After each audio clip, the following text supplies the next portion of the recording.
잠언 19장 6절부터 10절까지입니다. 너그러운 사람에게는 은혜를 구하는 자가 많고 선물 주기를 좋아하는 자에게는 사람마다 친구가 되느니라. 가난한 자는 그의 형제들에게도 미움을 받거든 하물며 친구야 그를 멀리하지 아니하겠느냐. 따라가며 말하려 할지라도 그들이 없어졌으리라. 지혜를 얻는 자는 자기 영혼을 사랑하고 명철을 지키는 자는 복을 얻느니라. 거짓 정의는 벌을 면하지 못할 것이요 거짓말을 뱉는 자는 망할 것이니라. 미련한 자가 사치하는 것이 적당하지 못하거든 하물며 종이 방백을 다스림이랴. 아멘. 기도하겠습니다. 하나님께서 무엇을 악이라고 하시는지 말씀 우리에게 알려주실 때에 그 말씀을 잘 듣고 내가 하나님 앞에서 악한 존재로 드러난다는 그 자리에서 이 말씀들을 바라보는 저희가 되게 하시옵소서. 예수님 이름으로 기도합니다. 아멘. 자, 우리는 하나님께로부터 좋은 것을 이제 받고 싶어 합니다.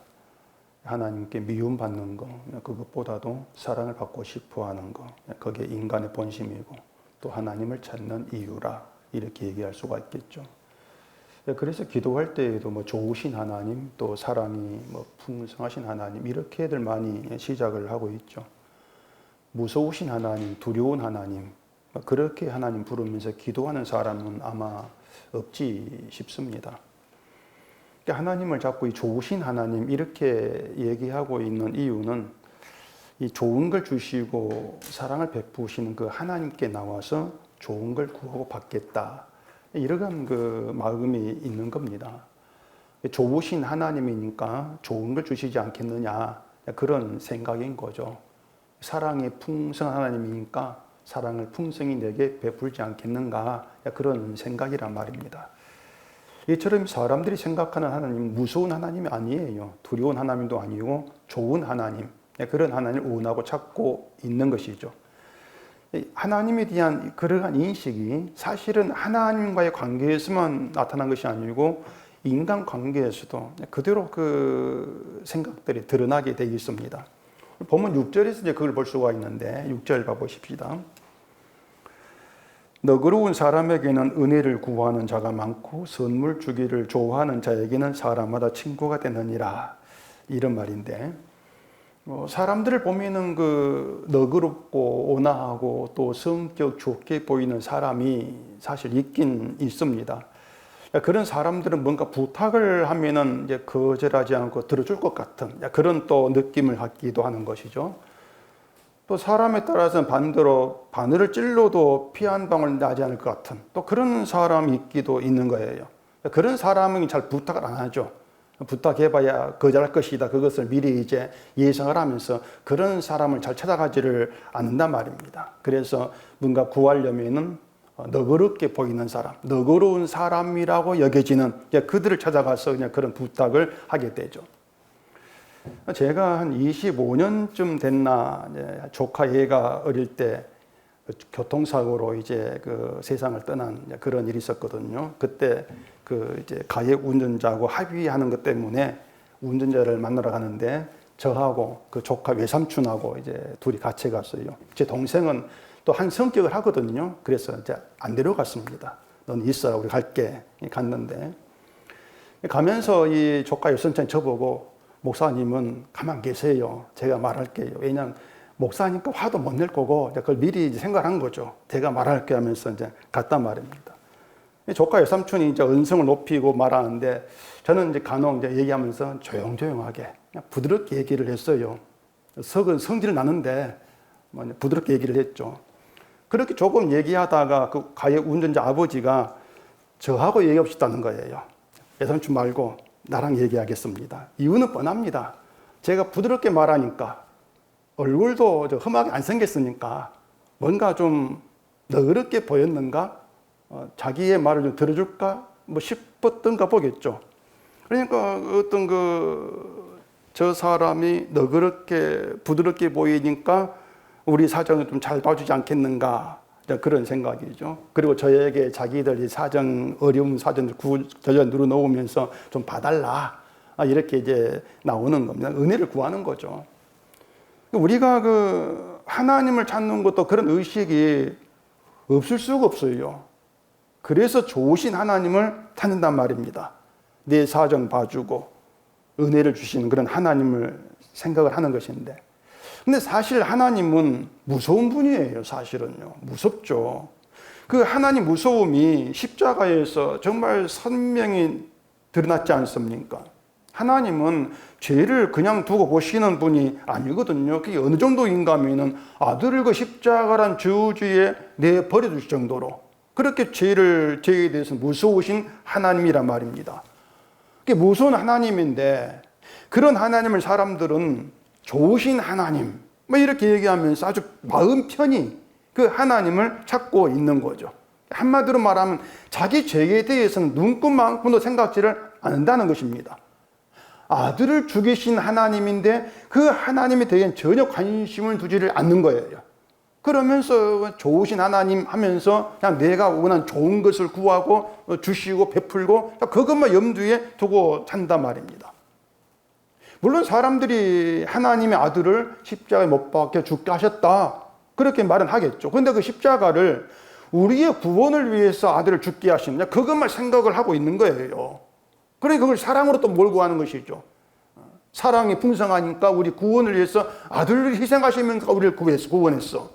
그렇게 얘기한단 말입니다. 아들을 우리 죄를 대신에 죽게까지 하실 정도로 정말 죄를 미워하시는 그 하나님됨은 잊고 있는 거예요. 그냥 용서하시는 것만, 구원하시는 것만, 그것만 사랑으로 생각을 하고 있는 것이죠. 물론 십자가가 하나님의 사랑인 것은 맞는데 그 사랑이 어떤 자리에 나와야 되는가 하면은 아들을 죽이시기까지 죄를 미워하시는 그 미움의 죄가 나에게 있는 그 자리에서 사랑을 생각을 해야 되는 것이죠. 그런데 그 자리를 잊어버리는 것이에요. 그러면서 내 구원만 얘기하고 사랑만 얘기하다 보니까 좋은 하나님, 사랑이 풍성한 하나님, 그러면서 내가 원하고 구하면은 내게 좋은 걸 주시는, 그것만 염두에 두고 있단 말입니다. 그런 하나님을 생각하면 안 되거든요. 그리고 또 선물 주기를 좋아하는 자에게는 사람과 친구가 된다, 이렇게 얘기하는데, 이것도 인간을 대한 우리 생각 그대로를 지금 드러내고 있는 거예요. 그러니까 선물 주기를 좋아하는 그런 사람과 친구 되는, 이게 좋은 것이지, 주는 것보다 받는 걸 좋아하는 그런 사람과 친구 되는 것을 달갑게 생각하지 않습니다, 사람들은. 선물 주기를 좋아하는 친구, 그런 사람, 뭔가 그런 친구가 되면 받는 게 있겠잖아요.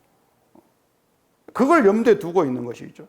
그런 인간성이 역시 하나님과 관계에서 그대로 이제 드러나고 있는 거예요. 하나님을 선물 주기를 좋아하는 분으로 그렇게들 이제 생각한단 말입니다. 하나님 외에 복 주기를 좋아하는 분이냐, 선물 주기를 좋아하는 분이냐, 은혜 주기를 좋아하는 분이냐, 그러니 구하라는 것이죠. 에베소서 2장 8절에 너희는 그 은혜에 의하여 믿음으로 말미암아 구원받았으니 이것은 너희에게 난 것이 아니요 하나님의 선물이라, 이런 말이 있거든요. 또 그 3장 7절에서는 내게 주신 하나님의 은혜의 선물을 따라 내가 일꾼이 되었노라, 이런 말도 있고, 또 4장 7절에는 우리 각 사람에게 그리스도의 선물 분량대로 은혜를 주시나니, 이런 말도 있단 말입니다. 그러니까 그런 내용들을 이제 보면서 하나님을 선물을 주는 분, 이렇게 얘기하고, 또 각 사람에게 분량대로 주신다, 이렇게 하면서 믿음의 생활 잘하는 사람이 더 많은 분량 선물을 받는다, 이렇게들 얘기하잖아요. 어쨌든 하나님을 주시는 분으로 그렇게들 말한단 말입니다. 하나님이 뭐 사랑도 주시고 은혜 주시고 복 주시고 믿음 주시고 구원 주시고 주시는 분인 것은 맞죠. 맞는데 그 중요한 한 가지 사실을 자꾸 빼버리고 생각지 않는 게 하나님에 대해 중대한 오류를 초래하게 한단 말입니다. 그 빼먹지 말해야 될 한 가지 사실, 그게 뭐냐면 그 죄 가운데 있다고 하는 인간의 허구성이에요. 그걸 빼놓으면 안 돼요. 하나님과의 관계를 얘기할 때에. 죄 가운데 있는 인간의 허구성. 그러니까 하나님을 얘기할 때에, 하나님과의 관계를 얘기할 때에는 반드시 죄 가운데 있는 인간의 허구성을 전제를 해야 한단 말입니다.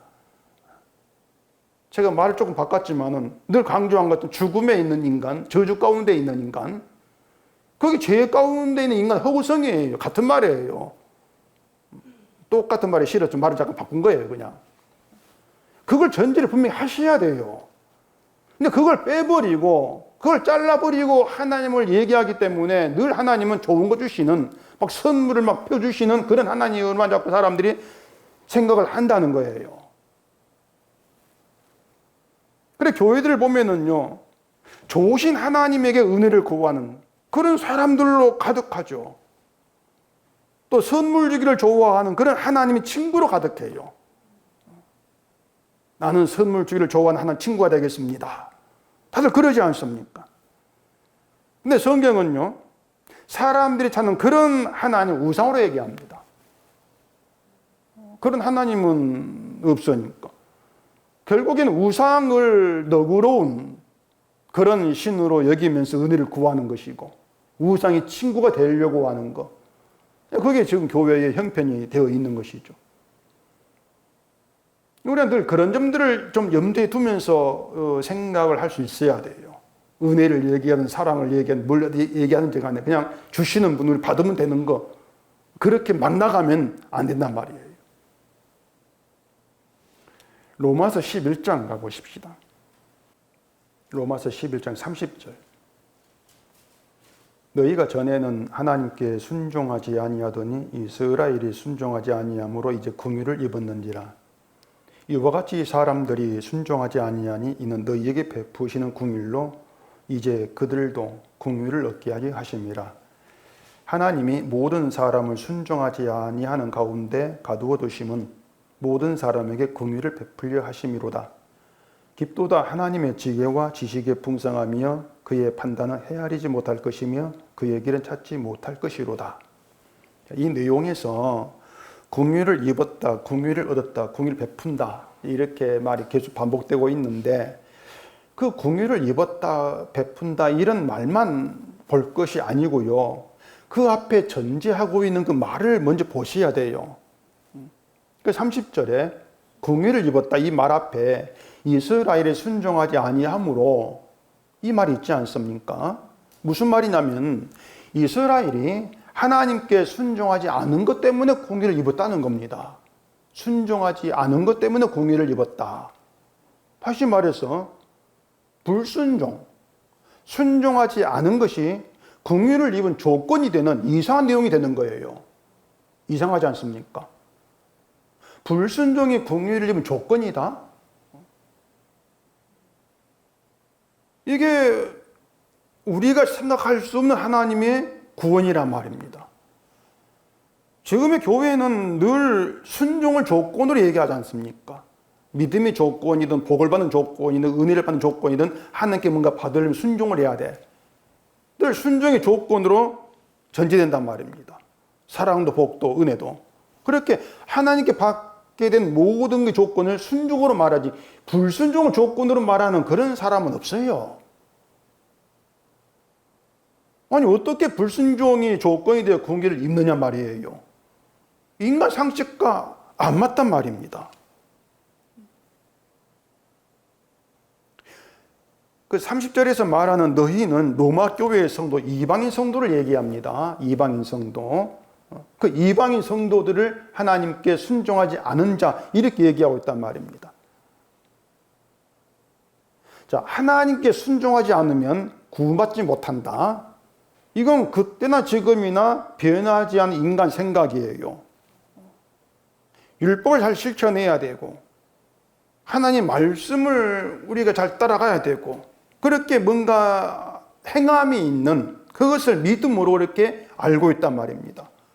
그렇기 때문에 순종하지 않으면 하나님의 진노와 심판을 받는다는 것이지, 순종하지 않음으로 긍휼을 받아, 그건 우리 생각에 나오지를 못하죠. 그러한 얘기는. 그렇게 율법을 주장하는 말씀대로 살아야 돼 행함을 주장하는 그런 이방인 그 로마 교회 그 사람들에게 바울이 이스라엘은 순종하지 않음을 공의를 입었어, 그런 말을 하고 있습니다. 그리고 31절에 이와 같이 이 사람들이 이 말은 이스라엘 가리키는 거예요. 순종하지 않은 로마 교회 성도 베푸신 궁율로, 그 궁율로 순종하지 않은 이스라엘도 궁율을 얻게 하신다 그 뜻입니다. 그러니까 이방인 성도든 이스라엘든 하나님께 순종하지 않는 인간이라는 것은 같단 말이에요. 둘 다 똑같다는 것이죠. 결국 하나님께 순종한 인간은 없다는 겁니다. 그렇게 순종하지 않는 인간에게 베풀어진 궁율도 같은 거죠. 이방인 성도에게 입힌 그 궁율로 이스라엘을 궁율을 입혔어. 같은 궁율이야. 그 뜻이란 말이죠. 자, 궁율을 얻는 조건이 불순종이라고 그랬습니다. 그런데 하나님을 믿는다고 하는 사람들은 자기를 순종하지 않은 사람으로 보지를 않습니다. 난 하나님께 불순종하는, 순종하는 것이 없는 그런 인간밖에 안 돼. 그렇게 자기를 보지를 않습니다. 물론 행함이 완전치를 못하는 건 알아요. 우리는 완전치를 못해. 그렇게 말은 합니다. 문제가 있고 잘못도 있고 허물도 있어. 그렇게 말합니다. 그런 것들은 하나님께 불순종하는 것이야. 그걸 또 인정도 한단 말입니다. 그런데 그 유대인 바리새인들처럼 말씀을 지키기 위해서 뭔가 믿음 생활하기 위해서 일을 쓰고 힘쓰는 그런 사람들은 자기를 완전히 순종하지 않는 그런 사람으로 안 봐요. 물론 허물은 있어. 허물은 있는데 근데 이러이러하면 나 순종하려고 일을 쓰고 있어. 그러면서 최선을 다해 순종하려고 힘을 쓰는 게 성도야. 이렇게 얘기한단 말이에요. 어느 정도 순종한다 그런 뜻이겠죠. 예수님이 의인이 아니라 죄인을 부르러 오셨다 이렇게 말씀하신 것은 자 너희들 전부 죄인으로 나에게 나와라 그렇게 말씀하시는 것이 아니에요. 죄인을 부르러 오셨다는 것은 어떤 사람도 자기를 죄인으로 보고 나에게 올 자가 없다 뜻입니다. 왜냐? 유대인들 모든 사람은 자기를 죄인으로 안 보기 때문에 죄인으로 안 봐요. 모두 자기를 의인으로 보고 있지. 우리는 죄인을 부르러 왔어요? 그럼 내가 죄인됨을 고백하고 죽게 가면 되겠네 쉽게 생각한단 말이에요. 그런데 인간은 자기를 죄인으로 여기고 주를 찾아간 사람은 없다. 그게 전제가 돼야 돼요. 불가능해요. 그래서 불순종이 궁율을 얻는 조건이 되는데 사람이 자발적으로 자기를 불순종하는 그런 사람으로 보지 아니한다. 이러한 점에서 궁율을 얻는 조건, 불순종도 사람이 만들어내지 못한다. 그 뜻이란 말입니다. 이게 이상한 말이에요. 우리는 순종하는 게 어렵지 불순종은 내가 늘 하고 있는 것인데 아니 거기 어떻게 궁율의 조건이 돼? 이렇게 생각하는데 바꿔야 돼요. 사람은 자기를 순종하려고 하고 순종한 대로 보고 있는 것이지 절대 불순종한 자로 안 본다는 것입니다. 안 봐요. 100가지 가운데 그래도 몇 가지 내가 순종하고 있습니다. 그러면 내가 잘하고 있는 걸 끄집어내려고 하는 것이지 모든 게는 불순종밖에 없어. 그래서 자기를 안 본다는 얘기입니다. 그러니까 불순종이라는 조건도 결국은 인간이 자발적으로 만든 것이 아니고 말씀에 의해서 성령에 의해서 만들어지는 것이죠. 불순종하는 것이 인간이. 이게 성경이에요. 그래 생각이 오면 생각할수록 이상해요. 하는 구원 방식이 이해가 안 되는 거예요. 우리 상식이 안 맞아요. 제가 말씀드린 것처럼 인간이 하나님 앞에서 불순한 존재다. 이건 부인할 수 없는 분명한 사실인데 왜 사람들은 자기를 불순종하는 그런 자로 보지를 않느냐는 겁니다. 그게 인간성이라는 거예요. 그게 인간의 우리의 불의합니다. 그래도 나는 하나님께 순종하는 게 있지 않습니까? 자기가 뭔가 잘하고 있는 것들을 늘 끄집어내고 그걸로 자기를 판단하고 있는 게 인간의 시각이라고 하는 거예요. 그래서 인간을 그냥 놔두면 불순종하는 자가 아니니까 인간을 순종치 않은 가운데 가두기 위해서 그 기능으로 주신 것이 바로 뭡니까? 율법이란 말입니다. 율법을 가지고 불순종이라고 하는 것에 가두어버리는 것이에요. 그게 아까 얘기한 로마서 11장 32절인데 2절 내용이란 말입니다. 하나님 모든 사람을 순종하지 아니한 가운데 가두어 두셨다. 그 가두은 기능으로 주신 것이 율법이다. 그래, 율법은 순종하라는 뜻이 아니죠. 순종하라는 것이 아니죠. 내가 너희를 순종하지 아니한 불순종의 그런 인간으로 가두기 위해서 율법 준 거야. 율법이 감옥이에요, 결국에는. 불순종한다는. 그렇게 불순종한 인간으로 가두시는 이유가 긍휼을 베풀기 위해서다. 이렇게 얘기하는데, 아니 그러면은 그냥 긍휼을 베풀면 되는데 왜 굳이 먼저 불순종에 가두시냐고 하는 것입니다. 그냥 베풀면 되는데 왜 가두시니까 불순종에. 자, 너그러운 사람에게는 은혜를 구한 자가 많다고 했습니다. 우리가 하나님을 좋으신 분으로 이렇게 바라보면서 은혜를 구한다고 했을 때 거기에서 생각하지 않는 게 뭐냐면은 내가 은혜 받을 자가 못 된다는 걸 생각지 않는 거예요. 아까 얘기했죠. 인간 전제해야 될 거. 죄 가운데 불순종이 문제. 그렇다 하나님께 우리는 은혜 구할 자격이 없어요. 아무리 하나님이 좋으신 분이고 사랑이 풍성한 하나님이 할지라도 그 앞에 나왔을 때는 은혜를 받을 자격이 없습니다. 그 사랑 받을 자격이 없습니다. 그 자세가 돼야 되는데 이게 없단 말입니다. 그게 없으니까 무조건 구하는 거예요. 은혜 달라는 것이에요. 이게 중대한 문제가 된단 말입니다. 그렇게 내가 은혜 구할 자가 못 돼. 이것이 없이 은혜를 구했고, 그러면서 뭔가 좋은 걸 받았다고 생각이 되어지면은 그걸 당연하게 여기는 거죠. 받을만 해서 받은 게 된단 말입니다. 그렇기 때문에 난 은혜 받았어, 넌 받았냐? 이런 식으로 내가 받은 걸 자랑해버리죠. 나는 은혜 받은 사람이야. 내가 자랑이 돼요.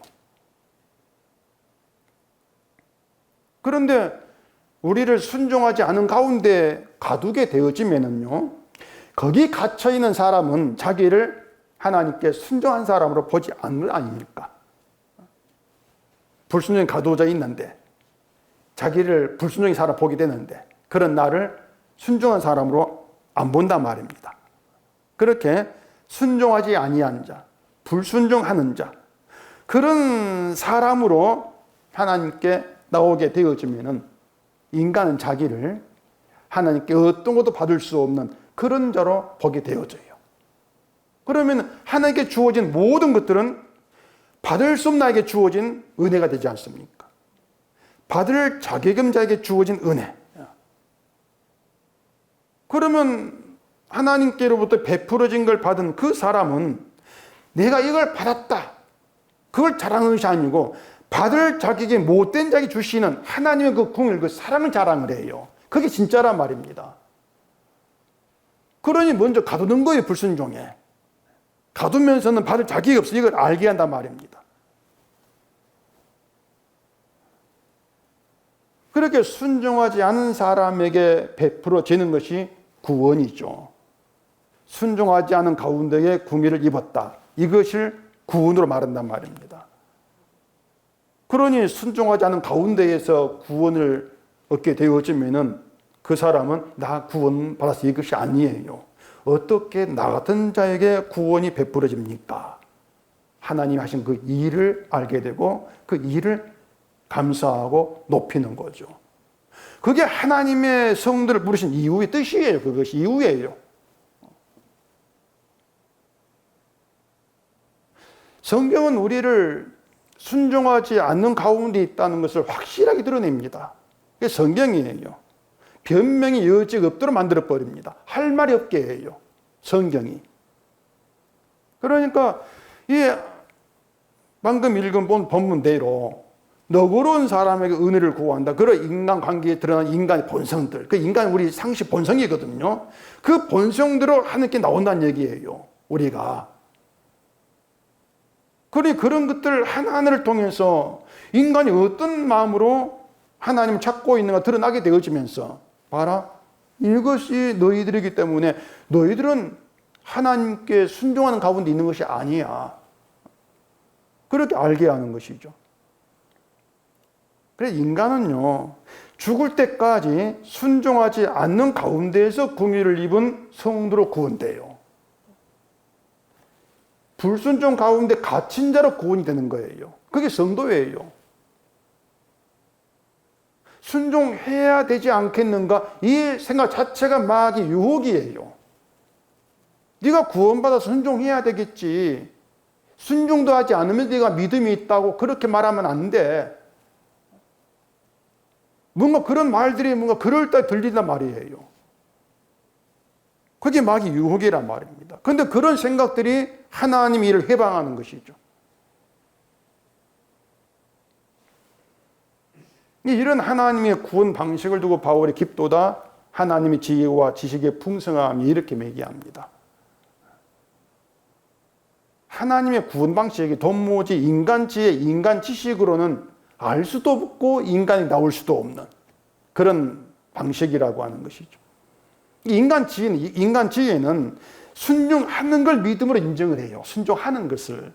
그렇기 때문에 순종하는 자들이 복이 있고 은혜가 있고 구원을 받아. 그 생각 아니겠습니까?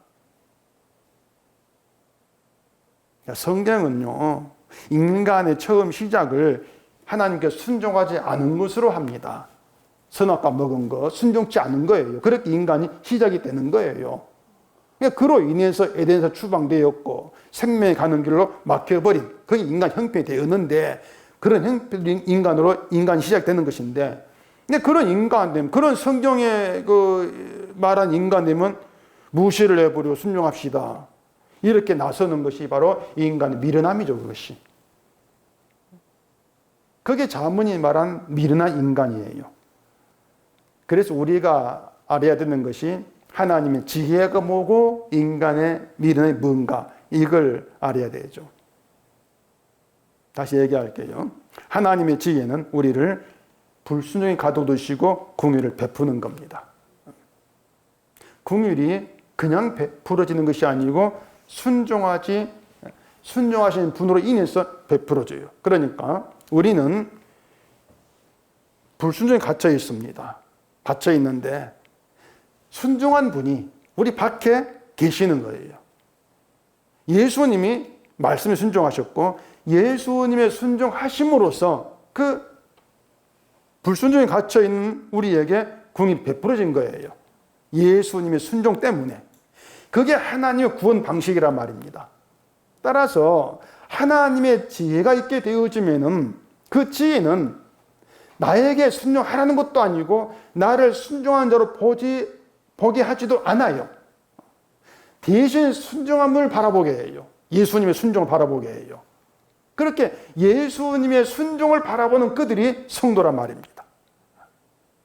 예수님의 순종하심으로 구원이 되게 베풀었습니다. 그래서 성도를 하나라 이렇게 얘기하고 있는 것은 모두가 자기를 순종하지 않은 자로 바라본다기 때문에 하나예요. 그게 하나예요. 연합 그런 하나가 아니란 말이에요.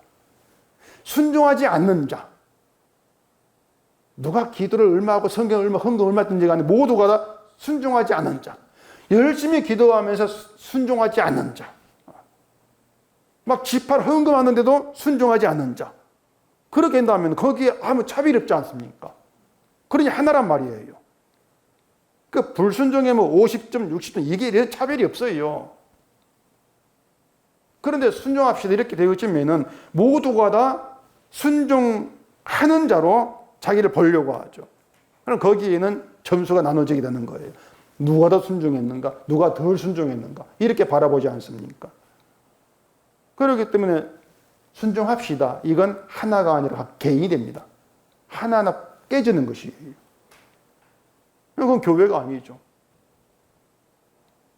그래서 성령이 하나 되게 하신 교회라고 하는 것은 성령이 우리를 죄 가운데 있는 순종치 아니하느로 보게 한다. 그런 점에서 하나 되게 한다는 것이죠. 성령이. 그게 성경 얘기란 말입니다.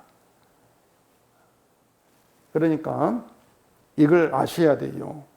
순종하지 않은 가운데에 갇혀서 궁유를 입게 되어지면은 그 궁유는 나를 보게 하는 것이 아니고 순종하신 예수를 바라보게 한다.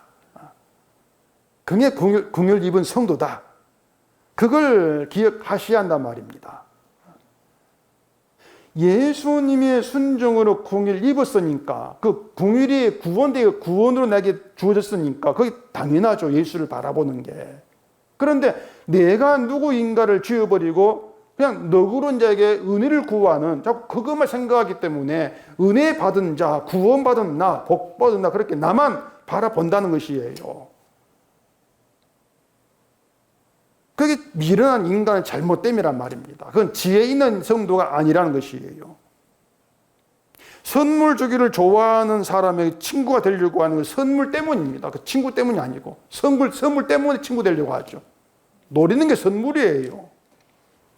그러면 그 사람은 나중에 선물을 못 받았다 뭐라 하겠습니까? 나는 왜 선물 안 주냐? 불만이죠. 그 사람이 선물 주는데 이 사람이 이런 선물 주고 이 사람이 이런 선물 줘요. 남의 떡이 어떻다고요? 더 커 보인다. 내가 받은 것보다 저 사람 받은 게 좋아 보이거든요. 그러면 또 아니 왜 저 사람 받은 거 내가 받은 게 다릅니까? 이런 불만이죠. 이런 것들이 기독교인이 하나님 앞에 있는 불만들 그런 모습들이에요. 모두가 다. 그러니까 그런 인간성이 인간관계에서 세상 사람 인간관계에서 그것도 드러나고 있는 거예요. 빼박이죠 이것은. 빼도 박도 못한 인간 실상이에요. 그러니까 10절에 보십시다. 미련한 자가 사치하는 것이 적당하지 못하거든 하물며 종이 방백을 다스립니다. 우리가 사치 그러면은 이제 자기 분수에서 넘치게 돈을 쓰면 생활하는 것을 사치라 이렇게들 이제 말하지 않습니까? 이 사람이 그 사치를 하게 되는 것은 다른 사람이 가진 것보다 내가 더 좋은 것을 가지고 또 다른 사람에게 없는 것을 가지면 내 가치가 올라가기 때문에 그래 사람들이 사치를 이제 하게 되죠. 그러니까 나는 너와 다르다는 겁니다. 더 좋은 걸 가짐으로 인해서 나는 더 달라. 자기를 대단한 그런 사람으로 보이고 싶은 심리가 사치를 하게 한단 말이에요. 난 너와 달라. 내가 대단해. 그런 점 보면은 미련한 사람 사치가 뭐겠어요? 그 믿음에서도 이런 사치가 나오거든요. 사람들이 내 믿음을 돋보이려고 하는 거. 내 믿음이 저 사람과 더 낫게 보이고 싶어 하는 거. 그걸 위해서 뭘 합니까? 저 사람이 안 하는 행동을 내가 하죠. 믿음 생활을. 더 열심히 하지 않습니까? 그게 사치란 말입니다. 그러니까 뭔가 하는 게 그게 문제가 아니고 그걸 함으로 인해서 나를 더 낫게 보이겠다고 하는 것이죠. 내 믿음이 다른 사람보다 뭔가 좀 뒤떨어지고 못하게 보이는 것을 참지를 못하는, 그걸 참지를 못하는 거예요. 그걸 싫어하는 것이에요. 그런 결국 사람들은 자기 믿음을 위해서 내 믿음 좋은 사람 인정받기 위해서 열심히 더하고 봉사하고 헌신하고 이런 게 나오게 된단 말이에요. 그렇게 해서 뭐 내 믿음이 더 낫다는 그 만족, 그 기쁨들, 그 보람, 이걸 이제 미련한 자의 사치 이렇게 이해하면 되는 겁니다. 그러면 미련한 자에게 사치가 적당하지 못하다 이렇게 말한 이유가 이제 뭔가 하면은 일단 남보다 더 많이 열심히 한 믿음이 좋은 것으로 이렇게 생각하지 않습니까? 근데 그게 왜 미련하냐면은 아까 얘기한 대로 인간의 미련함은 우리를 불순종에 가두시고 구원을 베푸신 하나님의 구원 방식을 알지 못하는 게 미련한 것이에요. 불순종한 인간임을 알지 못하는 게 미련함이죠. 그러니까 그 불순종이 있는 인간이 아니 뭘 좀 한다고 해가지고 나은 인간으로 그렇게 드러나겠냔 말입니다. 뭘 해도 불순종 인간으로밖에 안 돼요.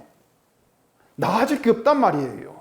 아까 얘기한 것처럼 뭔 사람들이 박수 치고 높일 정도로 막 이것저것 열심히 기도, 봉사, 뭘 한다 할지라도 불순종이 갇힌 가운데는 그냥 불순종한 인간이에요. 그냥 저주받은 인간이에요. 근데 미련하기 때문에 내가 뭘 하고 있으면, 뭘 하게 되어지면 그것이 나를 가치 있게 만들어 줄 것으로 착각하고 있는 것이죠. 그렇기 때문에 어떤 행동, 어떤 실천, 뭔가 하게 되어지면 내가 좀 바른 인간을 믿음의 사람 되겠다는 그 생각, 이것이 미련한 자의 착각의 사치에 해당이 된단 말입니다. 미련한 사람에게 믿음 좋아, 믿음이 있어 어울리지가 않아요. 맞지가 않아요. 그래서 사치란 말이에요. 어울리지가 않으니까 사치다. 구원은 뭐 아시는 대로 우리가 뭘 한다고 해서 되는 것이 아니거든요. 우리가 무엇을 하든 구원의 보탬이 되는 건 없고요. 또 그게 구원의 증거물로 하나님이 사용하지도 않습니다. 근데 사람들이 자꾸 구원 이후 그걸 얘기를 하고 있는 것은 뭔가 구원받은 자의 그 증거물이 나타나야 된다. 그 생각 때문에 그런 것입니다. 구원받았으면은 그 구원으로 인해서 내가 나타내고 보이는 게 있어야 하지 않겠냐 그 말입니다. 물론 구원으로 인해서 나타난 열매의 증거물은 있습니다. 근데 그 열매 그 증거물이 우리의 순종, 우리 행함으로 드러나는 건 아니라는 것이에요. 자, 불순종 가운데에서 궁율 베풀어지는 것이 구원이라고 그랬습니다. 그 불순종이 갇혀있는 사람이 성도예요. 잘 생각하셔야 돼요. 성도는 순종 가운데 있는 것이 아니고 불순종이 갇혀있는 자가 성도예요. 근데 또 이상한 것이 그 불순종 안에서 자기를 순종하지 아니한 대로 바라보는 게 말씀을 지키는 거예요. 또 그게 말씀을 순종하는 거예요. 무슨 뜻인지 아시겠습니까? 율법의 기능이 율법 준 이유가 우리를 순종하는 가운데 순종하지 않는 가운데 가두는 것이 하는 것이 있습니까? 우리를 불순종에 가두는 것이 율법이에요. 그러면 나를 불순종한 자 이렇게 바라보는 게 율법에 따르는 거죠. 그게 말씀을 지키는 거, 말씀 순종이란 말입니다. 그렇게 성도가 불순종하는 가운데 갇혀서 보게 되는 것은 예수님의 순종이라겠죠. 만약에 내가 이렇게 순종합니다. 그렇게 자기를 본다면 그 불순종에 갇힌 자가 아닌 거예요. 뭘 행한다 할지라도 그걸 자기 순종으로 여기지 않는 거. 왜냐하면 완벽히 순종하신 예수님이 계시니까. 예수님의 순종만이 완벽한 순종이고 우리가 순종한다고 하는 것들 모두가 다 그냥 뭐 티끌 아무것도 아니에요. 예수님의 순종을 흉내조차 못 내고 아예 다른 순종이에요. 순종이 축에 끼지도 못하는 것이에요. 한마디로 우리가 말한 순종은 가짜란 말입니다. 그래서 불순종 가운데 있을 때에는 예수님의 순종만 바라보는 것이고 그 예수님의 순종하심으로 내가 공의를 입었습니다. 감사가 있는 거죠. 감사가 있는 것이고 예수님이 하나님의 뜻에 순종하여 이루어진 십자가를 자랑한단 말입니다. 이게 구원에 있는 성도예요. 따라서 성도가 구원의 열매예요. 성도 자체가. 열매를 나타내는 이유가 없어요. 예수를 바라보게 되는 그 구원받은 자가 있는 게 열매란 말입니다. 주로 있는 맺어진 열매. 그렇기 때문에 성도에게는 구원 이후라는 게 없습니다. 구원 이후라는 말은 구원 그 다음 그 뜻인데 구원 다음이라는 게 없어요. 구원 다음, 그게 무슨 구원의 순서가 있습니까? 구원 그 다음이 없이 단지 십자가만 자랑하는 성도로 구원 안에 있을 뿐이에요. 십자가 안에 있다는 거, 예수 안에 있다는 거, 예수님이 완성 가운데 있지 않습니까? 예수 안이 구원이지 않습니까? 구원 자체예요. 그렇기 때문에 성도라고 하는 건 구원 다음이 아니고 예수 안에, 구원 안에서 주를 증거하고 십자가를 자랑한다. 그게 구원받은 열매다. 그 얘기란 말입니다. 그러니 뭐 순종해서 구원의 모습 열매를 보이라, 이런 것들은 바로 미련한 자의 사치죠. 그것이 10절에 그 종이 방백을 다스림이라, 이 말도 사실 거꾸로 된 것 아니, 거꾸로 된 것이죠. 방백이라고 하는 건 다스리는 자, 통치하는 자를 이제 얘기를 합니다. 그러면 종이 방백에 다스림 받아야 되죠. 그런데 종이 방백을 다스린다? 그건 종이 자기 자리를 벗어났다, 그 뜻이란 말이에요. 종의 자리를 벗어난 거예요. 종과 방백의 관계를 생각하면 종은 방백을 위해 존재합니다. 방백, 다스리는 자를 위해 존재를 합니다. 방백이 종을 위해 있고 종을 위해 일하는, 그건 아니에요. 종이 방백을 위해 존재하죠. 이게 당연하지 않습니까? 당연한데 실제로는 피조물된 인간이 하나님을 다스리려고 해요. 그게 지금의 그 기독교의 모습이에요. 인간은 그냥 피조물이 아니거든요. 하나님께 순종하지 않고 하나님의 일을 해방한 원수된 피조물이에요. 당장 심판을 받아도 할 말이 없는 게 인간이란 말입니다. 그런 인간이 저주받은 피조물 자리에서 하나님을 믿는가? 안 믿어요. 어떤 인간도 저주받은 자리에서 하나님을 안 믿는단 말입니다. 좋으신 하나님 이렇게 얘기할 때에도 저주받은 자리에서 좋은 하나님을 얘기를 안 해요. 정말 내가 저주받은 자리에 있다면 좋은 하나님, 좋으신 하나님 이 말이 안 나올 겁니다. 죄를 심판한 하나님을 생각을 하죠. 십자가를 통해서. 그러면 은혜를 구하는 것도 못해요. 왜? 은혜 받을 가치가, 자격이 없으니까. 결국에 사람이 좋으신 하나님 그러면서 은혜 달라 이렇게 나오는 것만 봐도 저주받은 자리에서 벗어나 있다. 그러면서 내가 하면 이걸 하면 하나님 이렇게 나에게 주시겠지, 이런 것들이 바로 내 행함을 가지고 하나님을 다스리겠다. 내 뜻대로, 내 원한대로 하나님 일을 하려고 하는 것이에요.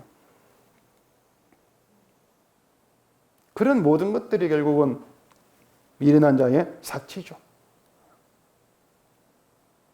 그래서 다시 또 강조드리자면 인간의 본래 자리를 절대 잊으면 안 됩니다. 늘 설령 하나님이 너그러우시고 좋으신 분이고 사랑이 풍성한 그런 분이라 할지라도 하나님 앞에 나온 우리는 저주받은 자다. 은혜 구할 자격이 없는 자다. 이 사실은 늘 우리 속에 생생히 살아있어. 아예 바뀔 수 있어야 돼요.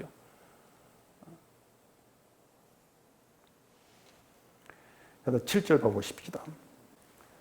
가난한 자는 그의 형제들에게도 미움을 받거든 하물며 친구야 그를 멀리하지 아니하겠느냐. 따라가며 말하려 할지라도 그들이 없어졌으리라.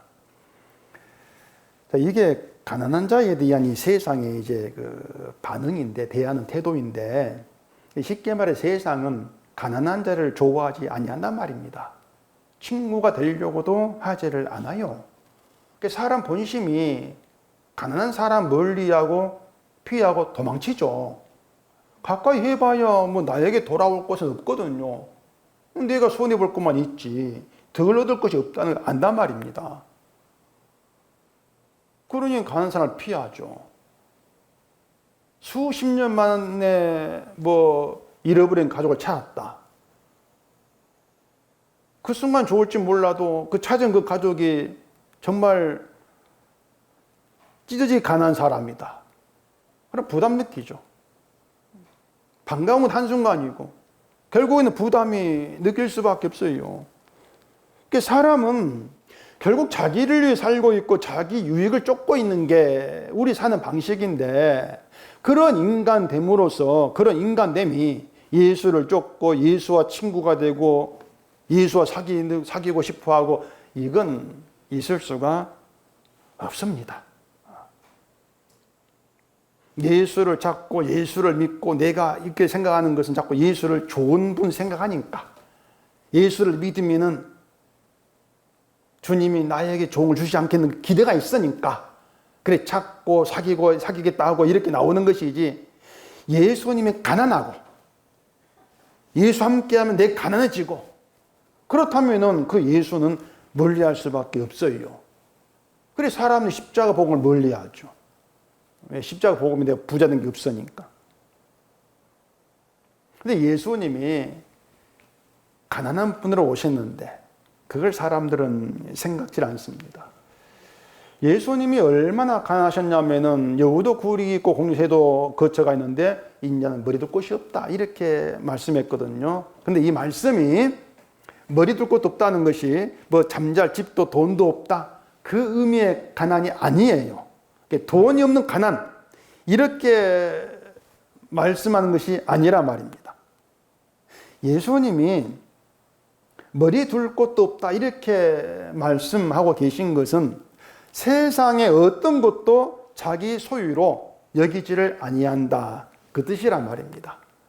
어떤 것도 내 것으로 여기지 아니한다는 것이, 만약 예수님이 세상인 어떤 걸 두고 이건 내 것이야 이렇게 말씀하신다면 내 것이란 그것은 예수께 속한 게 돼요. 무슨 뜻인지 아시겠습니까?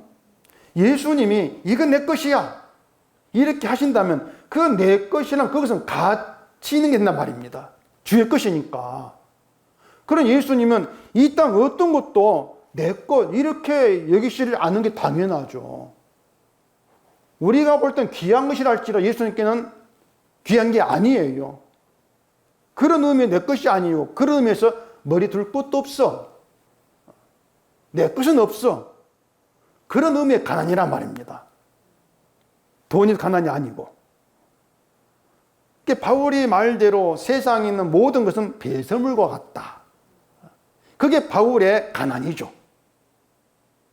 그게 바울의 무소유예요. 예수님 무소유고 어떤 것도 내 것이 아니야. 내 것이 될 만한 가치 있는 건 없어. 배설물이야. 그 주님의 시가 그게 무소유란 말입니다. 불교의 법정이 말한 무소유는 무소유가 아니에요. 그 눈에 보이는 걸 두고 자기 소유 잡고 잘라내는 게 무소유인데 그 뜻이 아니란 말이에요. 베드로전서 가보십시다. 베드로전서 2장입니다. 베드로전서 2장 9절입니다. 그러나 너희는 택하신 족속이요 왕같은 제사장들이요 거룩한 나라요 그의 소유가 된 백성이니 이는 너희를 어두운 데서 불러내어 그의 기이한 빛에 들어가게 하신 이의 아름다운 덕을 선포하게 하려 하심이라. 너희가 전에는 백성이 아니더니 이제는 하나님 백성이요 전에는 공의를 얻지 못하였더니 이제는 공의를 얻은 자니라.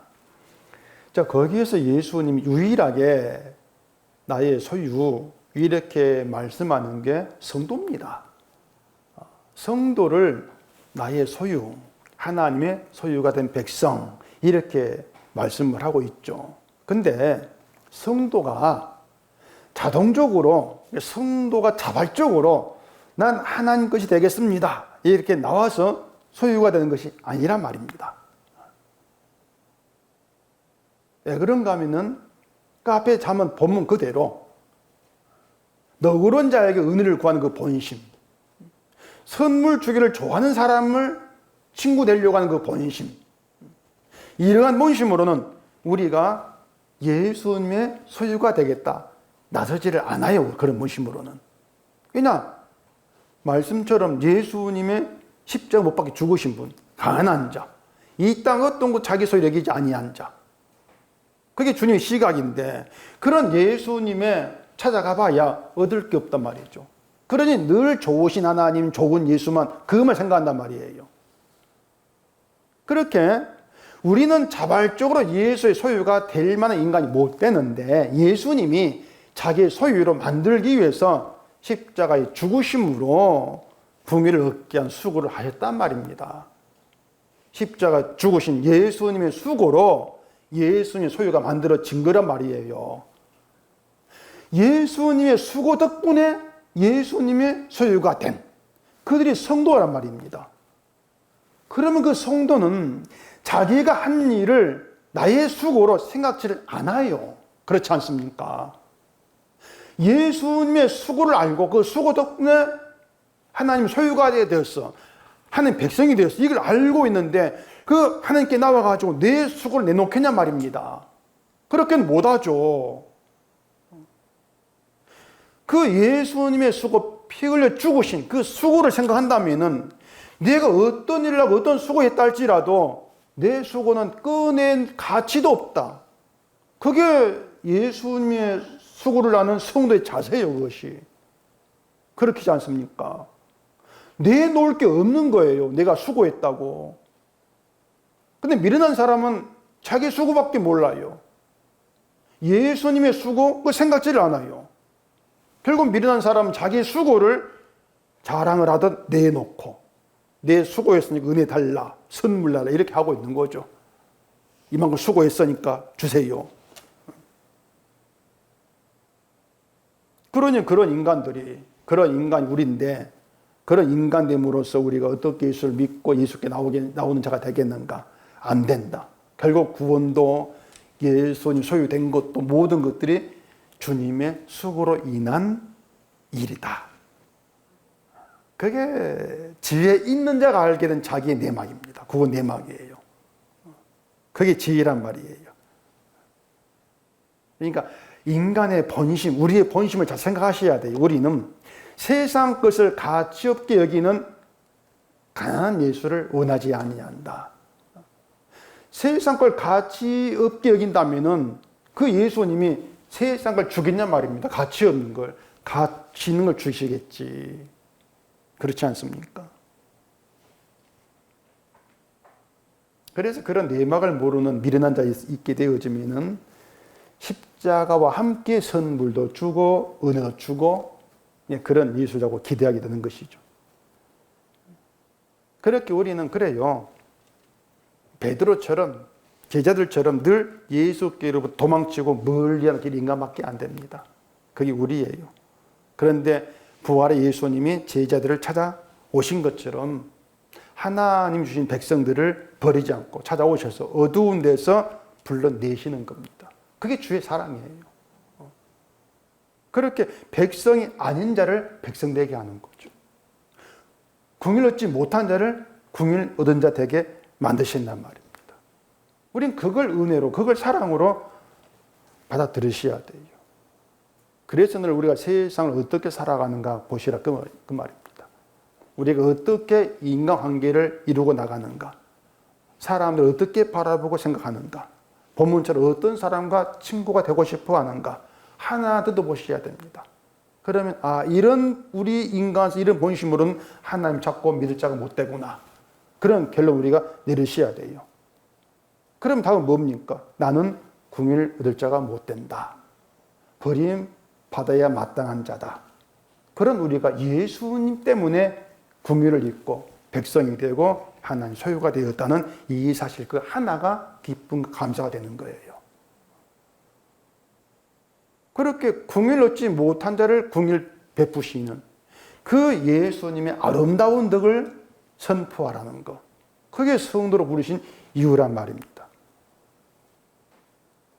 그 8절도 봐보십시다. 지기를 얻는 자는 자기 영혼을 사랑하고 명체를 지키는 자는 복을 얻느니라. 사람이 자기 영혼을 사랑하겠습니까? 자기 육신을 사랑하겠습니까? 육신을 사랑합니다, 사람은. 다 육신을 사랑해요. 그래서 늘 육신에 필요한 은혜를 구하죠.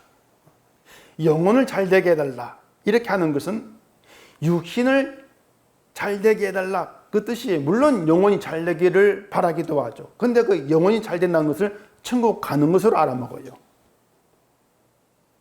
그러니까 천국도 가고 육신 잘 되고 그걸 구한단 말입니다. 영혼이 잘 된다고 하는 것은요, 나의 모든 의가 무너지고 예수님의 의만 남은 상태가 영혼이 잘 되는 거예요. 말씀의 완성으로 오신 예수님의 소유로 남는 게 내 영혼이 잘 되는 거죠. 육신의 문제 생각지 말라는 겁니다. 육신의 문제가 영혼의 잘됨 여부를 결정하지 않는다는 거예요. 그래서 육신이 잘된 걸 가지고 은혜 받다고 하는 것이 미련한 사람의 특징이라는 것이죠. 미련한 자의 사치, 자기 분수, 자기 본분을 모른단 말입니다. 그런 점에서 지위를 얻게 되어지면 자기를 순종하지 않는, 버림받아 마땅한 자로 바라보게 되어지면서 그런 나를 버리지 않는, 그리고 긍휼 베푸신 그 은혜만 바라봐요. 그게 자기 영혼을 사랑하는 거예요. 그래서 인간의 수고를 말하는 것은 거짓 증인이요 거짓말입니다. 인간의 수고라는 것이 아니고 예수님의 수고가 나를 나 되게 한다. 이게 성도의 참된 증언이에요. 종은 종의 자리에 있어야 돼요. 인간은 인간의 자리, 저주받아 마땅한 그 자리에 있어야 돼요. 그 자리에서 예수님의 수고를 바라보셔야 돼요. 인간의 자리를 벗어나게 되어지면 예수님의 수고는 안 보여요. 나의 수고가 보이는 것이죠. 그리고 네, 수고했습니다. 주십시오. 이게 미련한 자의 사치다. 망해야 될 자가 은혜를 달라는 것 자체가 분수에 넘치는 사치다. 그겁니다. 우리는 내 본래 자리에만 들어가면요, 그 본래 자리에 있을 때에는 내게 있는 모든 것이 분에 넘치는 게 되는 거예요. 부족함이 없어요. 내 본래 자리에 있게 되어지면은. 그렇기 때문에 주신 것으로 감사하기 전에 지혜는 나의 본래 자리에 돌려놓는단 말입니다. 이게 너의 본래 자리야. 그 본래 자리에 집어넣어놓고 베푸신 것, 주신 것을 보게 하죠. 그럼 모든 게 분에 넘치는 게 되는 거예요. 감사가 되는 것이죠. 그게 여호와를 경외하는 거예요. 그것이. 그런 경외가 있는 성도로 남게 하는 것이 지혜다. 그걸 잘 돌아보시고 도무지 믿지 않을 자를 믿음 가운데 있게 하시고 궁혈지 못한 자를 궁을 베푸신 하나님의 은혜와 사랑이 여러분께 남기를 바랍니다. 기도하겠습니다. 우리 아버지 하나님, 오늘도 말씀 우리를 어떤 자리에 돌려놓은가 하는 것을 잊지 않게 하시옵소서. 인간의 본래 자리, 저주받아 마땅한 죄로 인한 인간의 허구성, 이 모든 게 드러난 자리입니다. 그 자리에서 나의 수고가 아니고 주님의 수고를 바라보게 하시고 그 주님의 수고가 감사와 기쁨이 되는 저희가 되게 하시옵소서. 예수님 이름으로 기도합니다. 아멘.